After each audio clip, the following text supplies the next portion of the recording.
Kubernetes क्यों करना चाहते हो कुबरनिटीज आप? हम्म।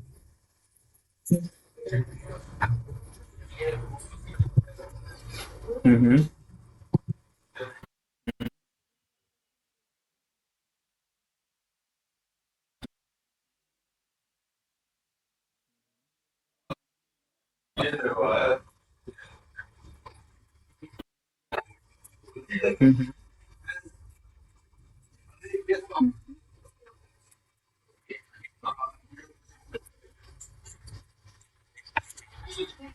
हम्म।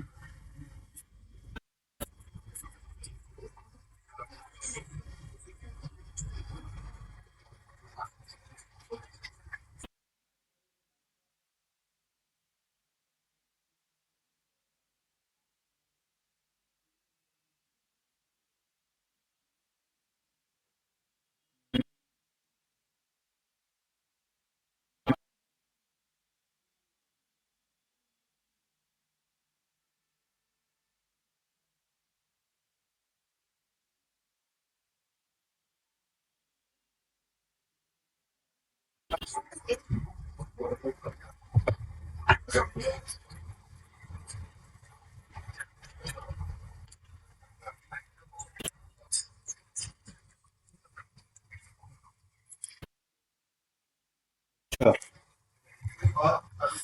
एक मिनट होल्ड करने हैं। ठीक है, तो अभी आप क्या करते हो?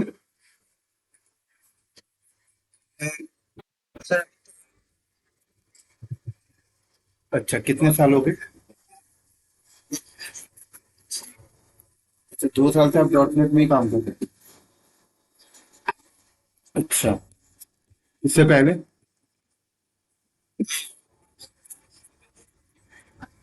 क्या करते थे? अच्छा, उससे पहले नॉन आईटी में थे। अच्छा, सर कॉलेज से पास आउट हुआ। ठीक है।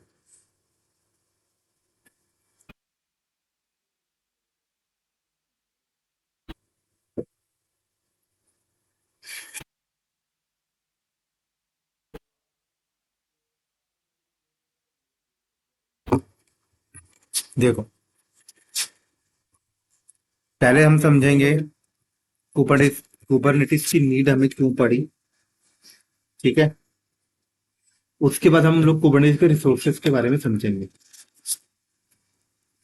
तो पहले क्या होता था, देखो, आप मान लो कोई भी एप्लीकेशन आपने बनाया, फॉर एग्जांपल डॉट नेट में आपने कोई भी एक एप्लीकेशन बनाया, ठीक है। आपने क्या किया, एक न्यू एप्लीकेशन आपने डिजाइन किया, और एप्लीकेशन आपकी मान लो ई कॉमर्स की एप्लीकेशन है, क्या है? ठीक है, तो अब जब भी हम लोग एप्लीकेशन बनाते हैं तो हमें क्या क्या नीड पड़ती है? सबसे पहले तो हमें उसकी टेस्टिंग करनी है।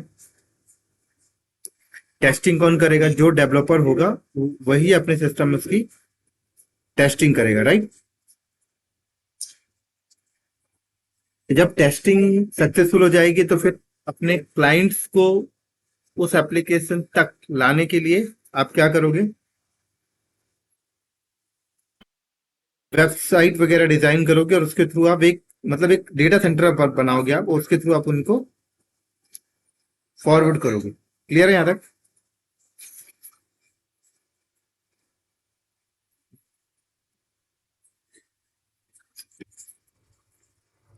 राइट।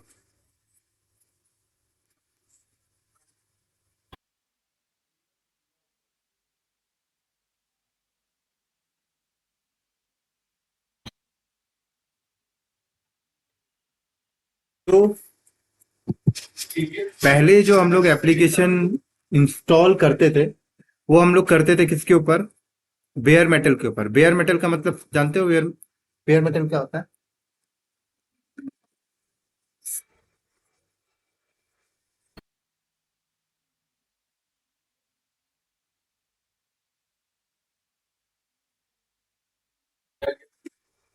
राइट, बेयर मेटल का मतलब क्या होता है कि पूरा हार्डवेयर।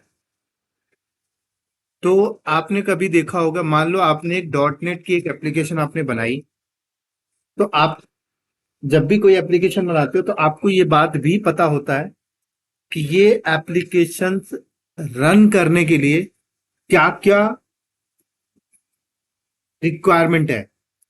तो कोई भी सॉफ्टवेयर को, कोई भी एप्लीकेशन को चलाने के लिए क्या क्या रिक्वायरमेंट पड़ती है, हमें किस किस चीज की रिक्वायरमेंट पड़ती है, क्या क्या डिपेंडेंसीज होती है एक एप्लीकेशन को रन करने के लिए, बताओ जरा।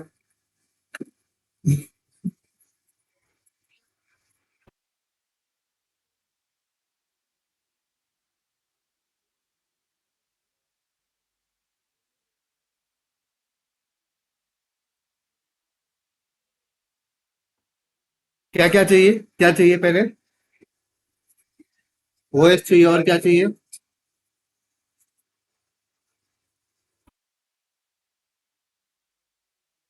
और और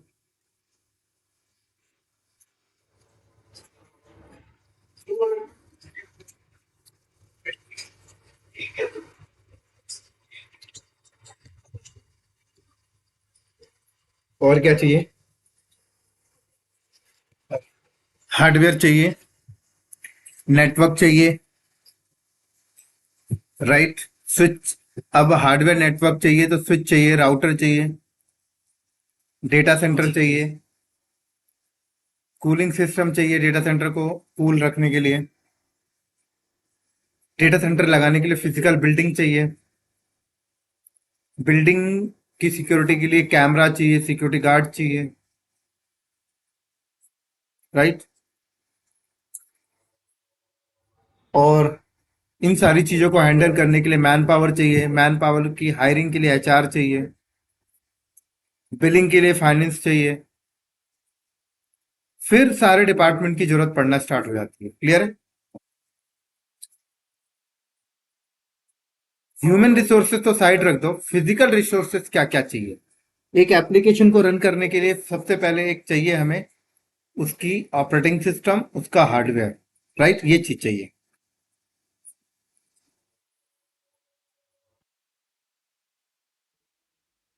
तो एक मिनट रुकना, एक बंदा और आ गया।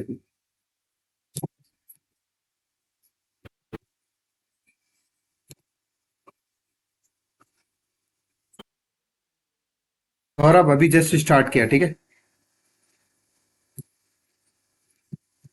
सौरभ अभी तुरंत स्टार्ट किया है, सुनते जाना। तो एक एप्लीकेशन को रन करने के लिए, एक एप्लीकेशन को चलाने के लिए हमें बहुत सारी चीजों की रिक्वायरमेंट पड़ती है। ऑपरेटिंग सिस्टम की जरूरत पड़ती है। ऑपरेटिंग सिस्टम के साथ साथ कभी कभी उस पर्टिकुलर सॉफ्टवेयर को रन करने के लिए भी एक ऐसा सॉफ्टवेयर, डिपेंडेंसी सॉफ्टवेयर चाहिए। लाइक डॉट नेट चलाना है तो उसके लिए कोई जावा चाहिए, एक्सवाइजेड हो जाती है कभी। हार्डवेयर चाहिए।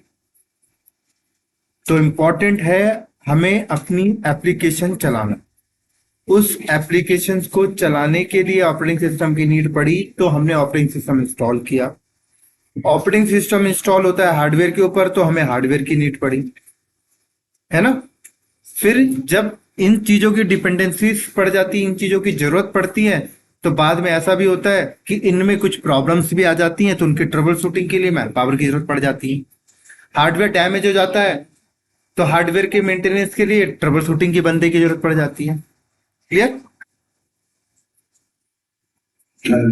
तो कभी भी कोई भी डेवलपर्स कोई एप्लीकेशन जब भी बनाता है तो उसे लाइव करने के लिए बहुत सारी चीजों की से नीड पड़ती थी। वो अपनी एप्लीकेशन अपने लेवल पे वो लाइव नहीं कर पाता था, क्योंकि एक डेवलपर कहता है मुझे सिर्फ डेवलपमेंट की नॉलेज है, मुझे उस उसके लिए जो ऑपरेटिंग सिस्टम है वो इंस्टॉल करना मुझे नहीं आता, मुझे उसकी हार्डवेयर कॉन्फ़िगरेशन के बारे में नॉलेज नहीं है, मुझे उसको इंस्टॉलेशन नहीं आता, मुझे सिर्फ एप्लीकेशन लिखना आता है। तो डेवलपर्स अपनी एप्लीकेशन को चाह के भी लाइव नहीं कर पाता था। उसे OS administrator, system administrator, hardware administrator बंदों की जरूरत पड़ती थी। ठीक है? समझ गए यहां तक? सौरभ समझ आ रही बात? बट धीरे धीरे मार्केट में क्या हुआ, अगर हम बेयर मेटल कॉन्सेप्ट को यूज करते हैं, अगर हम क्या करते हैं, अगर हम बेयर मेटल कॉन्सेप्ट को यूज कर रहे हैं, तो हमारे साथ प्रॉब्लम्स क्या होती थी देखो। अगर आप बेयर मेटल कॉन्सेप्ट को यूज करते हो, तो जब भी एक कोई डेवलपर्स कोई एप्लीकेशन बनाता है, तो उस डेवलपर को पता होता है कि इस एप्लीकेशन को रन होगी तो इसमें कितना रैम चाहिए होगा, कितना हार्ड ड्राइव चाहिए होगा, कितना सीपीयू चाहिए होगा। तो मान लो ये एक एप्लीकेशन है जिसको रन करने के लिए हमें 50 MB रैम चाहिए, राइट, 30 मिली कोर सीपीयू चाहिए, और 5 GB हार्ड ड्राइव चाहिए। ये एप्लीकेशन की हार्डवेयर रिक्वायरमेंट है। ये एप्लीकेशन वहां पे चल सकता है जहां पर 50 GB रैम हो, सॉरी 50 MB रैम हो, 30 मिली कोर सीपीयू हो। 30 सीपीयू अलग होता है, मिली कोर मतलब माइक्रो के फॉर्मेट। 5 GB हार्ड ड्राइव हो, ये वहां चल सकती है। बट इसको चलने के लिए ऑपरेटिंग सिस्टम भी चाहिए। तो फिर हम लोग क्या करते हैं कि ऑपरेटिंग सिस्टम को चलने के लिए 2 GB रैम की जरूरत पड़ जाती है। ऑपरेटिंग सिस्टम को चलने के लिए 2 कोर सीपीयू की जरूरत पड़ जाती है। ऑपरेटिंग सिस्टम चलने के लिए 10 GB रैम की जरूरत पड़ जाती है। तो हम लोग ऐसा हार्डवेयर खरीदते हैं जिसमें ये कैलकुलेशन कर सकें कि ऑपरेटिंग सिस्टम को चलने के लिए भी रैम दें और आगे एप्लीकेशन चलाने के लिए भी रैम दें। तो मान लो हम क्या करते हैं, हमें हमारी रिक्वायरमेंट तो इतनी है, लेकिन हमें इससे एक्स्ट्रा लेके चलना पड़ता है। क्या करना पड़ता था? आवाज नहीं आ रही सौरभ? बहुत धीरे। क्या करना पड़ता है, हमें एक्स्ट्रा चीजें लेनी पड़ती थी। एक्स्ट्रा चीजें लेने का मतलब क्या होता था, हम क्या करते थे, 32 GB रैम ले लेते थे, हम 16 सीपीयू ले लिया।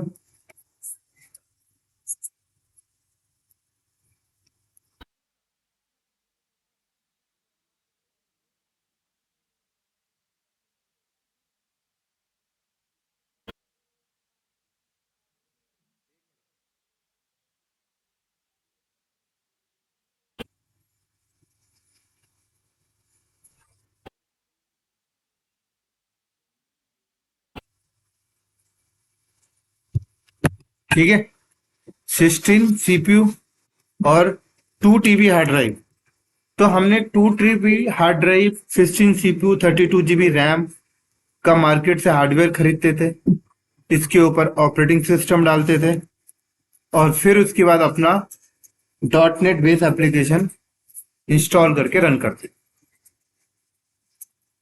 तो हमारे एप्लीकेशन को रन करने के लिए एक्चुअल जो नीड थी वो ये थी, बट हमें एक्स्ट्रा देना पड़ा। एक्स्ट्रा भी हमने इतना ज्यादा एक्स्ट्रा दे दिया कि कल को भी प्रॉब्लम ना हो, अगर लोड बढ़ता है ओएस पे या कहीं पे। तो लेकिन होता क्या था प्रॉब्लम, कि हम लोग यूज ज्यादा से ज्यादा कितना कर पा रहे हैं, 10 GB रैम यूज कर पा रहे हैं, 5 सीपीयू यूज कर पा रहे हैं, 100 GB हार्ड ड्राइव। बाकी रिसोर्सेस आज भी वेस्टेज हो रहे थे। क्या हो रहे थे? क्या हो रहे थे तब? वेस्ट हो रहा है। तो वेस्ट रिसोर्स को कैसे बचाया जाए? बात आई वेस्टेज रिसोर्स को कैसे बचाया जाए। तो वेस्टेज रिसोर्स को बचाने के लिए आईटी इंडस्ट्री में वर्चुअलाइजेशन का कॉन्सेप्ट लॉन्च हुआ। क्या आया सर? किसका कॉन्सेप्ट मार्केट में लॉन्च हुआ? वर्चुअलाइजेशन।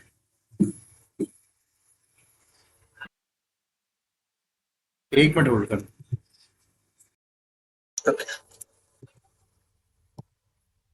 ठीक है, मार्केट में क्या आया?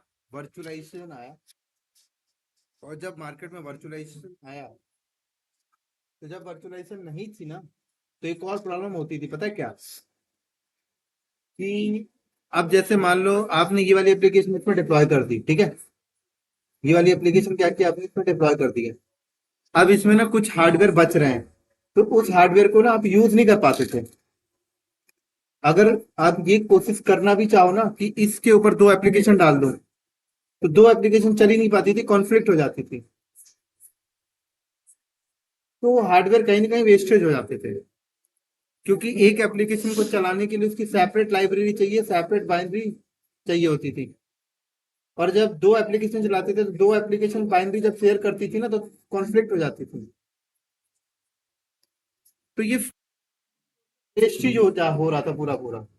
तो फिर मार्केट में क्या आया, वर्चुअलाइजेशन आया, और वर्चुअलाइजेशन से क्या हुआ कि ये हार्डवेयर के ऊपर हम लोग डायरेक्ट ऑपरेटिंग सिस्टम नहीं डालते थे, इस हार्डवेयर के ऊपर हम लोग वर्चुअलाइजेशन डालते थे, लाइक VMware, ओपन स्टैक, ये सारी चीजें।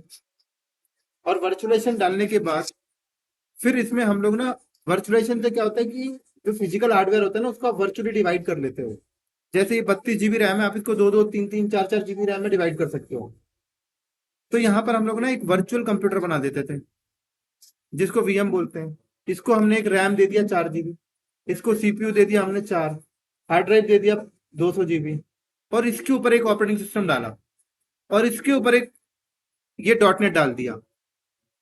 तो 32 GB में से क्या हुआ, हमने एक बाउंड्री क्रिएट कर दी, कोटा हमने क्रिएट कर दिया कि भाई ये रही एक वर्चुअल बाउंड्री, इस पे इसका OS है, इस पे इसकी एप्लीकेशन है, और ये सेपरेट चल रही है। बाकी के रिसोर्सेस हम उसको अलग तरीके से यूज कर सकते हैं। अलग तरीके मतलब एक नया VM बना के उसमें नया OS, नया एप्लीकेशन यूज कर सकते हैं। तो इससे क्या हुआ कि जो रिसोर्सेज वेस्ट हो रहे थे वो आप यूज कर पा रहे हो। किसके आने से, वर्चुअलाइजेशन किसके आने से सर?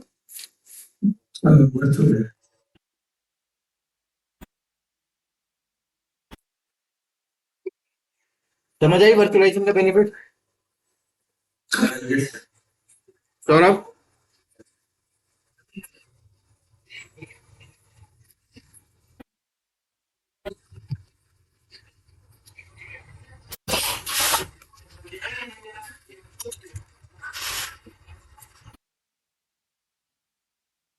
ठीक है, अब क्या हुआ,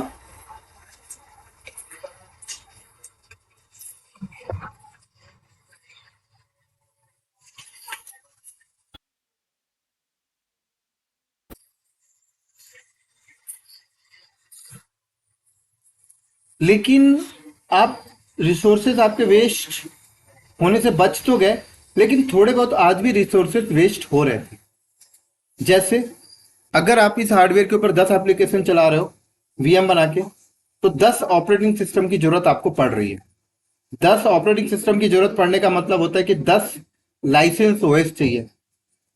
उसके बाद देखा जाए तो 10 के 10 ऑपरेटिंग सिस्टम चलाने के लिए भी हार्डवेयर चाहिए, क्योंकि एप्लीकेशन के लिए तो 50 MB चाहिए, लेकिन ऑपरेटिंग सिस्टम के लिए भी तो हार्डवेयर हम लोग दे रहे हैं।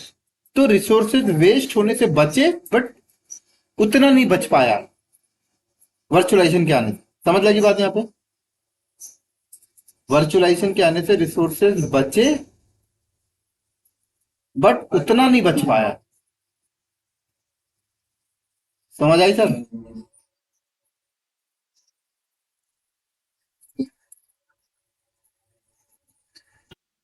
क्या? हाँ, उतने ह्यूमन रिसोर्सेज आज भी उतने ही लग रहा है, क्योंकि इतने ऑपरेटिंग सिस्टम चाहिए। तो फिर मार्केट में आया सॉफ्टवेयर बेस्ड वर्चुअलाइजेशन। क्या आया, इसका सोल्यूशन देने के लिए क्या आया मार्केट में? Software based virtualization.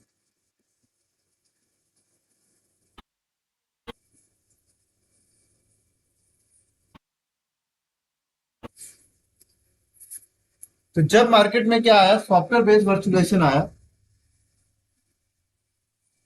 तो सॉफ्टवेयर बेस्ड वर्चुअलाइजेशन आने से ये चीजें सॉल्व हो गई। कहा गया कि ये जो हार्डवेयर है ना, इस हार्डवेयर के ऊपर आप क्या करो, OS इंस्टॉल करो, और OS के ऊपर आप सॉफ्टवेयर बेस्ड वर्चुअलाइजेशन डालो, लाइक डॉकर, उनके अलावा और भी चीजें हैं। उसके बाद आप यहां पर क्या करो, कंटेनर बनाओ, छोटा सा कंटेनर बनाओ, और इस कंटेनर में पूरा ओएस डालने की जरूरत नहीं है, सिर्फ एक लाइट वेट इमेज इंस्टॉल कर दो। और लाइट वेट इमेज के अंदर कुछ नहीं होता। लाइट वेट इमेज के अंदर क्या होगा, बाइनरी सेल लाइब्रेरी बस। तो एक लाइट वेट सेंटोस की इमेज हमने डाला, उसका साइज हमने देख चेक किया 10 MB है, और उस लाइट वेट इमेज को हमने यहां पे डिप्लॉय कर दिया, और कर्नल ये यहां से ले लिया है, इसमें जो ओएस डाला हुआ है वहीं से वो कर्नल उठा लेगा। कोई बात नहीं।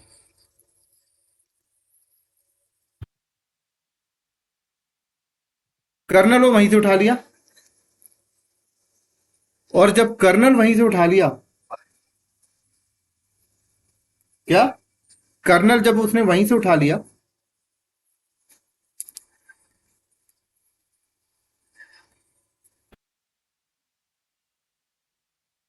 तो उसने क्या किया, कर्नल उठा लिया, और कर्नल जब वहीं से उठाया, तो अब क्या हुआ, ये light weight image 10 MB RAM use कर रहा है, और इसके अंदर हमने ये अपनी डॉट नेट एप्लीकेशन डाल दी।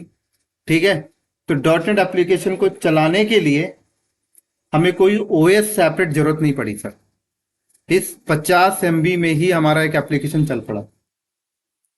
तो अब मैं यहां पर नंबर ऑफ कंटेनर बनाऊं, नंबर ऑफ कंटेनर के अंदर लाइट वेट इमेज डालूं, अपनी सेपरेट सेपरेट एप्लीकेशन डालूं, चला सकता हूं एक ही ओएस के साथ। तो ऐसा कॉन्सेप्ट आने से रिसोर्सेस बचना स्टार्ट हो गया वर्ल्ड में। क्या हो गए,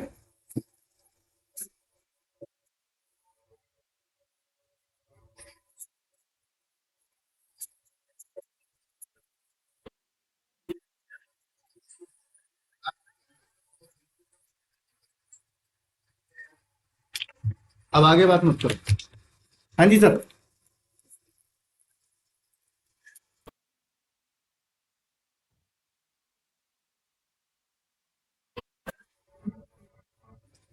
एक ही ऑपरेटिंग सिस्टम में काम हो गया।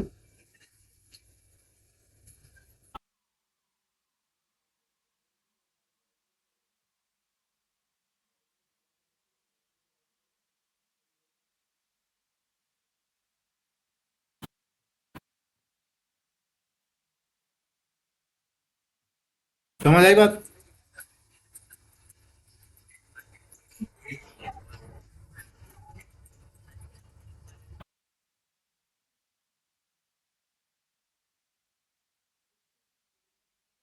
तो मार्केट में सॉफ्टवेयर बेस्ड वर्चुअलाइजेशन आ गया।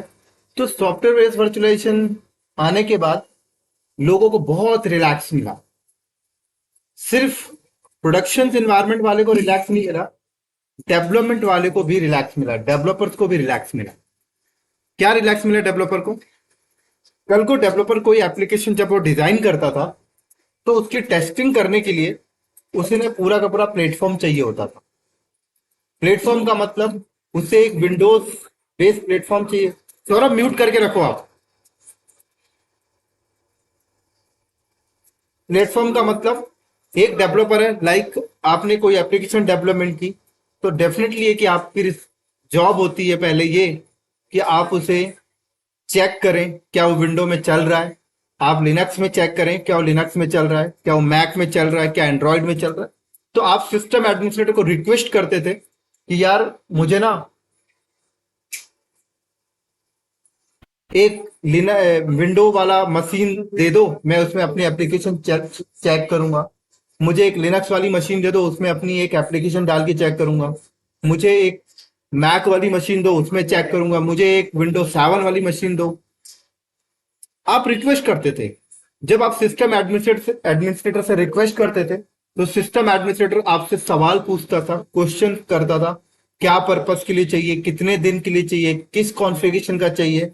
फिर वो क्या करते थे, पीआर इरेज करते थे, फाइनेंस के पास जाता था, फाइनेंस अप्रूव करता था, मार्केट से सर्वर खरीदते थे, सर्वर खरीदने के बाद लाइसेंस खरीदते थे, फिर रेडी करके 15 से 20 दिन में आपको ये प्लेटफॉर्म प्रोवाइड करते थे। डेवलपर डेवलपमेंट करने के बाद वेट कर रहा है कि कब उसे प्लेटफॉर्म मिले और कब वो टेस्टिंग करे। तो ये पूरा जो डिले टाइम आउट है ना, इसका नुकसान कंपनी को होता था। जिस कंपनी जो कंपनी में आप डेवलपमेंट कर रहे हो बैठ, ओवरऑल नुकसान कंपनी का हो रहा है। समझ आ रही है मेरी बात यहाँ पे सर? हाँ जी। लेकिन जब सॉफ्टवेयर बेस्ड वर्चुअलाइजेशन आया तो अब क्या हुआ कि डेवलपर को बोला गया कि आप सॉफ्टवेयर बेस्ड वर्चुअलाइजेशन से लर्न कर लो, सीख लो, लाइक डॉकर सीख लो, और सीखने के बाद आप अपने ही लैपटॉप में डॉकर इंस्टॉल करके छोटा सा कंटेनर बनाओ, उसमें लाइट वेट इमेज डालो, और वहीं पे आप अपनी एप्लीकेशन चला के देख लो। तो नेट डेवलपर अपने लिए इन्वायरमेंट तैयार कर लेता, टेस्टिंग कर लेता, अब उसे सिस्टम एडमिनिस्ट्रेटर के पास जाने की जरूरत नहीं पड़ रही। समझ आई सर? क्लियर है? नहीं पड़ी ना सर? एक बात बताओ मुझे, अगर मुझे रहने के लिए छत चाहिए, पहले क्या होता था, मैं लैंड खरीदता हूँ, फिर आर्किटेक्चर को पकड़ता हूँ, फिर कंस्ट्रक्शन वालों को पकड़ता हूँ, फिर अपनी बिल्डिंग खड़े होके बनवा रहा हूँ। आज क्या हो गया, कुछ नहीं है, रेडी टू मूव फ्लैट्स होते हैं, आप जाओ बायर के पास, पसंद करो और पेमेंट दो, तुरंत आपको हैंड टू हैंड। तो चीजें वही हैं, आपका एजेंडा वही है, डेफिनेशन वही है, वे ऑफ चेंज हो रहा है। समझ आ रही है मेरी बात आपको? हर काम को करने की क्या है, वे चेंज हो। क्लियर है? लेकिन डेवलपमेंट तक ये बहुत अच्छे से चला, लेकिन बाद में बात आई, क्या हम इसे प्रोडक्शन एनवायरनमेंट में चला सकते हैं? प्रोडक्शन में जब बात आई, यस प्रोडक्शन में चला सकते हो, तो जब इसे प्रोडक्शन पे चलाने की बात किया, तो प्रोडक्शन में क्या चाहिए, हाई अवेलेबिलिटी चाहिए। हाई अवेलेबिलिटी का मतलब होता है कि प्रोडक्शन में अगर कोई कंटेनर आपके अगर डाउन हो, तो क्या ऑटोमेटिक क्रिएट हो रहे हो, क्या उसकी कोई रिकवरी है, क्या उसका कोई डिजास्टर रिकवरी है, क्या लोड बढ़ने से ऑटोमेटिक क्रिएट हो रहे हैं, क्या उसकी बैलेंसिंग हो रही है, ये सारी चीजें चाहिए होती। प्रोडक्शन में तो सब कुछ चाहिए ना सर। लोकल लेवल पे तो कोई दिक्कत नहीं भाई, डेवलपर अपने लैपटॉप में टेस्टिंग कर रहा है, वो लोकल लेवल है, लोकल होस्ट है कि नहीं? लेकिन प्रोडक्शन तो लाइव होता है। तो बात हुआ कि डॉक ये सॉफ्टवेयर बेस्ड वर्चुअलाइजेशन को क्या हम लोग प्रोडक्शन में चला सकते हैं? लेकिन जब प्रोडक्शन पे चलाने की बात हुई, तो वही है, क्या इसकी हाई अवेलेबिलिटी है, क्या इसकी ड्यूरेबिलिटी है, क्या इसका डिजास्टर रिकवरी है, सारी चीजें हुई। तो पहले तो नहीं था, लेकिन बाद में फिर क्यूबरनेटिस मार्केट में आया, और क्यूबरनेटिस कहता है यस, मेरे थ्रू आप कर सकते हो ये काम। क्या? क्या सर? क्यूबरनेटिस कहता है मेरे थ्रू आप कर सकते हो।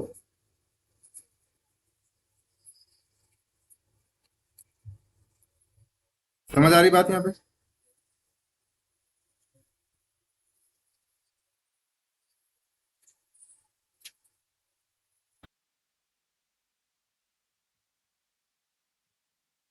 तो क्यूबरनेटिस को कहा जाता है, क्यूबरनेटिस क्या है आपका?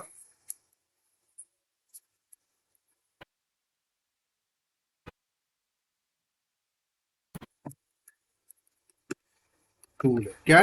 वर्कस्टेशन टूल है क्या सर ये?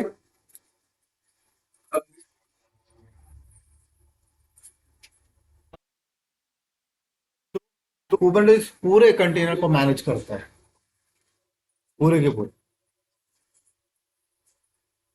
तो क्यूबरनेटिस की अगर हम लोग थोड़ा सा बात करें, तो क्यूबरनेटिस लॉन्च किसने किया? क्यूबरनेटिस को जो बनाया है वो गूगल कंपनी ने बनाया है। गूगल कंपनी ने बनाने के बाद अपने इन्वायरमेंट में 10 साल उन्होंने यूज किया है, उसके बाद पब्लिक को डोनेट किया। गूगल कंपनी इसको जब अपने इन्वायरमेंट में यूज करती है, तो उसको बोर के नाम से यूज करती है। क्या? BORG, bore. और जब इन्होंने मार्केट में डोनेट किया, डोनेट करने के बाद, अब देखो कोई भी चीज मार्केट में आ जाती है, तो उसके मेंटेनेंस चाहिए, क्या चाहिए, उसमें अपग्रेडेशन चाहिए। और जब तक अगर कोई भी इंडस्ट्री इसकी रिस्पॉन्सिबिलिटी नहीं लेगी, तो वो चीजें मार्केट में नहीं चल पाएगी। तो एक कंपनी थी लिनक्स फाउंडेशन, उन्होंने इसको इसकी रिस्पॉन्सिबिलिटी ली कि इसमें अपग्रेड वगैरह हम सब कुछ करेंगे। और आज जो भी चेंजेस है लिनक्स फाउंडेशन से मैनेज करता है।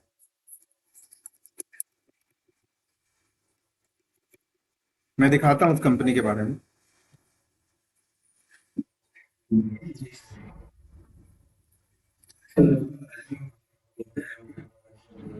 हाँ, आज भी उनके पुराने एम्प्लॉयज बोर्गी बोलते हैं। तो ये लिनक्स फाउंडेशन ने उसको अडॉप्ट किया। जितने भी अपग्रेडेशन हैं, वर्जन है, सब ये लोग करते हैं। इनके सर्टिफिकेशन भी ये लोग कराते हैं। इनका एग्जाम है $395। और हमारा जो कैरिकुलम है वो भी यही है, सर्टिफाइड क्यूबरनेटिस एडमिनिस्ट्रेटर, CKA। इसका एग्जाम ऑनलाइन होता है। Duration exam 2 hours, certification validation 3 hour, 3 years. Exam आज आप बुक कर लो, आज बाय कर लो, और 12 महीने के अंदर कभी भी बुक करके आप दे सकते। एग्जाम प्रैक्टिकल होता है, परफॉर्मेंस बेस्ड एग्जाम है। एग्जाम में किस टाइप के क्वेश्चन पूछे जाते हैं यहाँ पे लिखा हुआ है। स्टोरेज से 10%, ट्रबल शूटिंग से 30%, वर्कलोड शेड्यूलिंग से 50%, क्लस्टर आर्किटेक्चर इंस्टॉलेशन कॉन्फ़िगरेशन से 25%, सर्विस नेटवर्किंग से 20%, ये पूछा जाता है।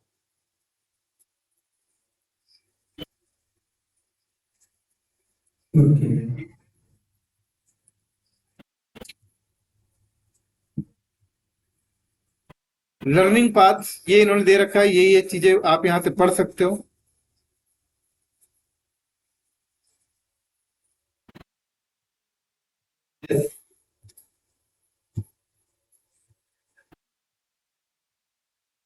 समझ आ रही सर?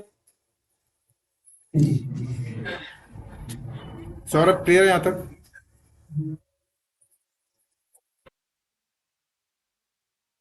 हाँ जी।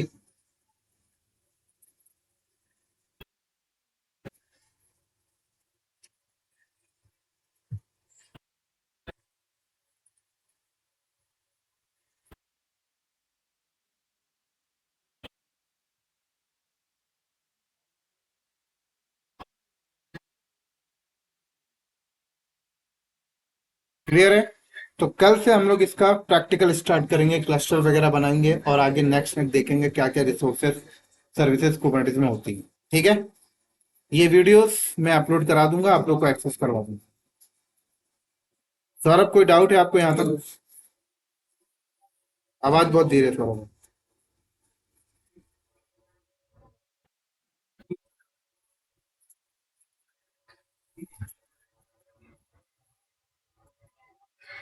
नहीं, डॉकर फॉर्म देता है बट उसको कोई यूज नहीं करता। कुबरनेटिस यूज करते हैं पूरे वर्ल्ड में।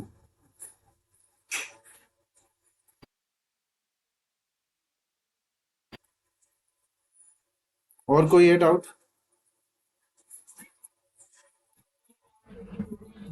हाँ हाँ, हो जाएगी। कल से इसका प्रैक्टिकल स्टार्ट करेंगे। ठीक है, कल मिलते हैं सेम टाइम। ठीक है, बाय बाय।